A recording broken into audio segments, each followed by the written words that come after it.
You step out into the backyard on a warm August evening. You are not looking to fight anybody. You just want to fix that loose board on the fence. The dog is ahead of you, nose down in the grass under the tree, and there is a wasp an inch from her face. Then another, then a third, and the evening is over before it started. None of it makes sense. You do not see anything hanging under the eaves. You do not hear anything in the wall. There is nothing overhead at all, but the nest is already there. It is underground in an old hole that something else dug and left. Wasps favor those holes, and if one is too small, they wet the ground and dig it out. And they do not forgive visitors. One sting can put your child in the emergency room. About 220,000 people in this country end up there every year from stings, and almost all of it comes in the summer. That goes double if your child has an allergy nobody knew about. The fellows in the white suits pull up in a truck and take $400 for one visit. A can of poison at the hardware store runs $10 and is empty after 2 nests. Both sell you the same thing, the feeling of having won. You think you beat them? You bought yourself 2 quiet days. I will show you another way. A tin of the cheapest meat on the pet shelf, the fish kind, and a box of white powder from the pharmacy for $3. And the wasps carry it home themselves. That is the whole of the cost. This reaches the part of the colony you would never find on your own. And here is what matters most. It will not touch your bees. It will not touch bumblebees. It will not touch butterflies or ladybugs. It will not touch the hens, the dog, or the children running barefoot across that same yard. It goes after the one thing we want gone. Your bees will go on working my wife Kathy's garden, which she guards more carefully than she guards me. My name is Dale Mercer. I have spent my life fixing and building with my own hands. I do not believe the big words on a label, and I do not care to pay another man for work I can do myself.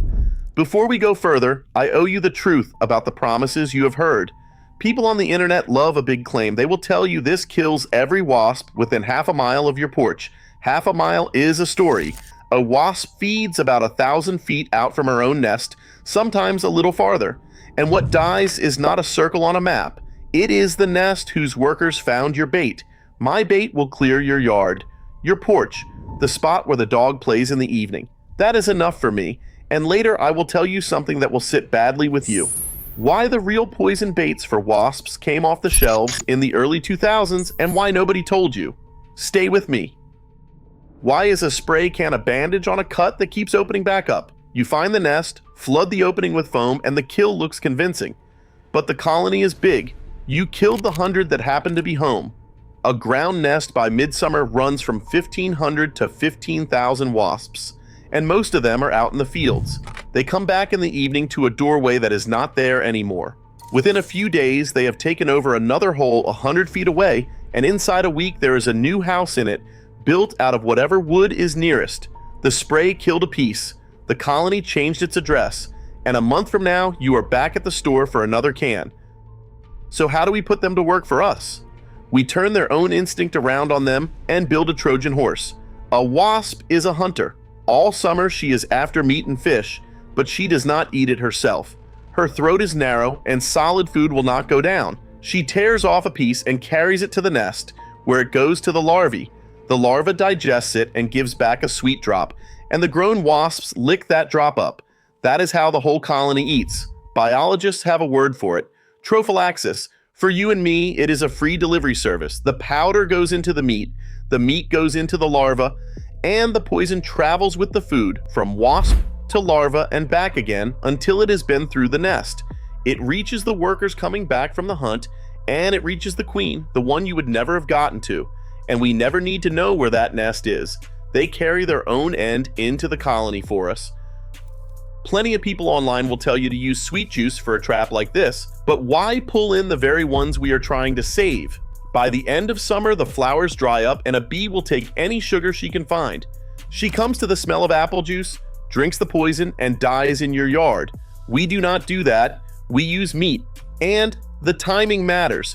In spring and in a midsummer, the colony is growing and the workers haul protein home for the larvae. By late summer, that stops. The nest wants sugar for next year's queens, and the wasps get into the trash and your soda can. So a meat bait belongs to spring and early summer. It still takes them now, but it is at full strength next spring. A bee, At least any bee you will ever meet is a strict vegetarian, and that is not a choice, that is how she is built. She gets her protein from pollen and nowhere else. Her mouth is a straw made for nectar, and her gut cannot break meat down. The smell of it does nothing for her. A wasp goes out of her mind over it. That is what your bee's safety rests on and nothing else. So what is the bait made of? Two ordinary things. Tinned meat off the pet shelf, the cheapest there is, the soft fish kind rather than the dry, under $1. And boric acid, the plain dry powder, $2 or $3 a box, and a box lasts for years. Everything else you already have. Which raises a fair question, why not buy a ready-made trap? Most of them have a chemical lure inside that pulls in mainly one kind of wasp, and you may have 3 kinds in your yard. That is why the directions tell you to add a piece of meat to get the rest, which means the thing that makes the trap work is in your kitchen already. And here is where almost everybody misunderstands the bait itself. Folks assume more poison means faster. It is the other way around. Too strong and the wasp is dead a few feet from where she ate. She never gets the food home. She never feeds the larvae. She never reaches the queen. Slow is the entire point. And I will tell you straight, nobody has ever published a tested dose for wasps in particular. Every number you hear passed around comes out of somebody's practice and not out of a laboratory. There is not much to the thing itself. A bait container with one small opening no wider than a wasp needs, and the bait held inside where nothing larger can get at it. Something heavy on top so it stays put. That is the whole apparatus. It costs nothing, it looks like trash, and Kathy has opinions about it sitting at the end of the garden. The opening is the clever part, and it is not my cleverness. It is arithmetic.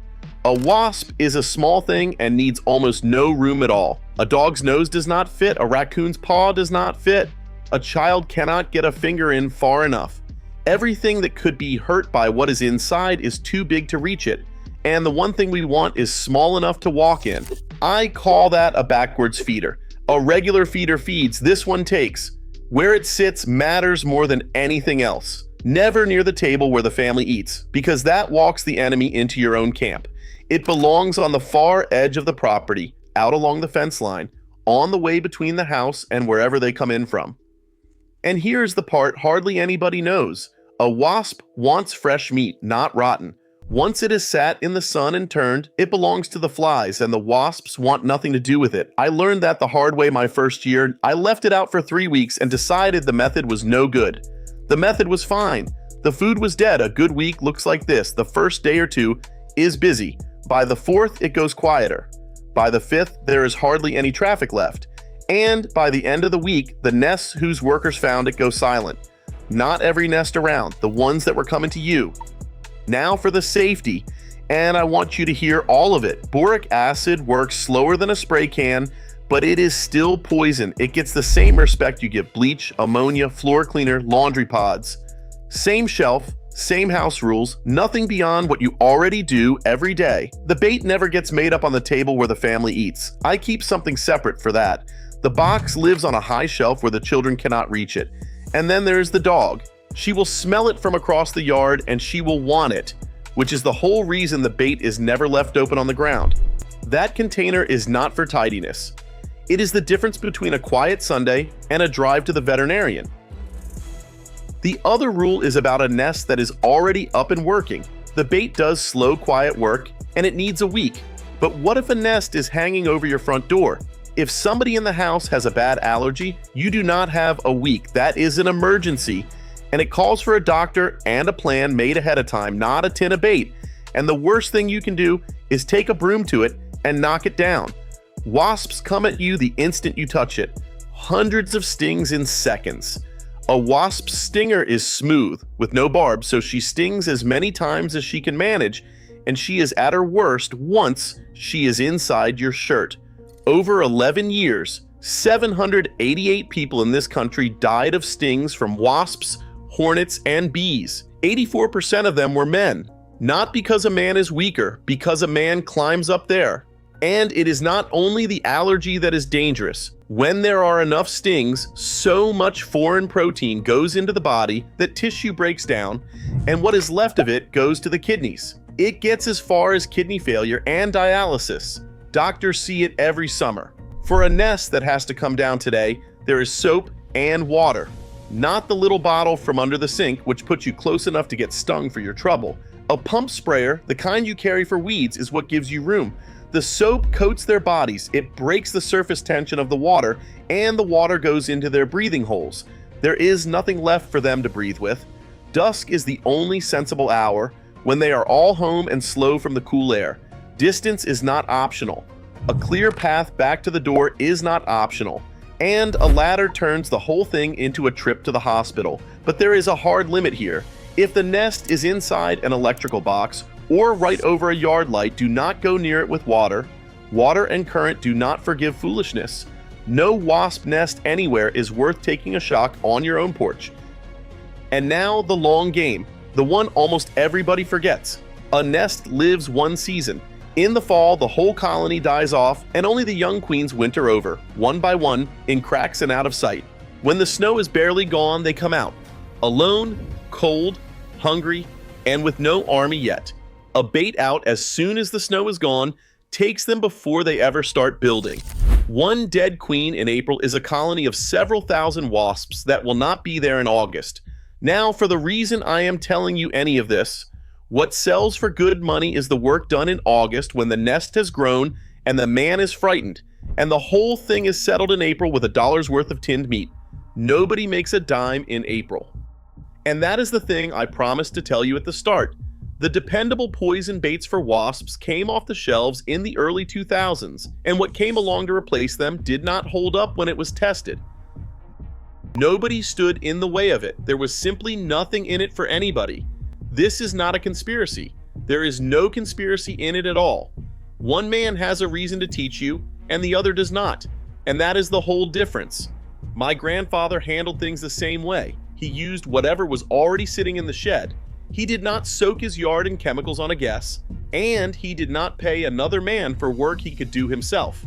Your neighbor pays $400 to have his lawn fogged with poison by a masked man who comes in a truck. The fog kills a couple dozen wasps. It kills the ladybugs, it poisons the butterflies, it gets his bees, and it gets the wasps that were working his own garden for him. One colony hauls in 125 flies an hour, and that is not my figure. That is a count somebody took.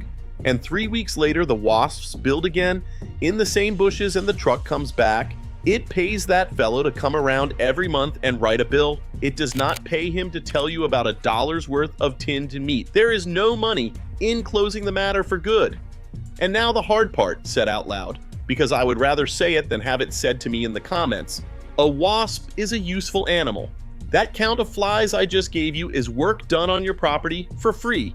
Every hour of daylight all summer, one colony will clear more than 2 pounds of insects out of a garden plot over a season. Caterpillars and grubs out of the garden. The flies that would otherwise find their way to your table. Nobody sends you a bill for that. So there is a choice here, and it is a real one. Put the bait out and take down the colonies that come to you. Or decide that a wasp working the far end of your place is a neighbor rather than a problem. Both are defensible, and the man who picks the second one is not soft. Here is where I land, and you can land somewhere else. There is a corner at the back of my place where they nest every single year, and I have never once touched it. Those wasps work the garden, and they never come to the house. The one right where the children come and go, that one comes down every time, and I do not lose a minute of sleep over it. The line is not between good bugs and bad bugs. It runs where the people walk. Everybody draws it on his own ground. My grandfather called it walking the line. Once a week, always Saturday morning, he walked the fence line with whatever was left over from the kitchen, from one end of the place to the other and back. He changed out whatever was sitting there and looked at where the most had gone. The next week, he doubled that spot. He did not count wasps, and he did not hunt for nests. He could read his own yard by what got eaten.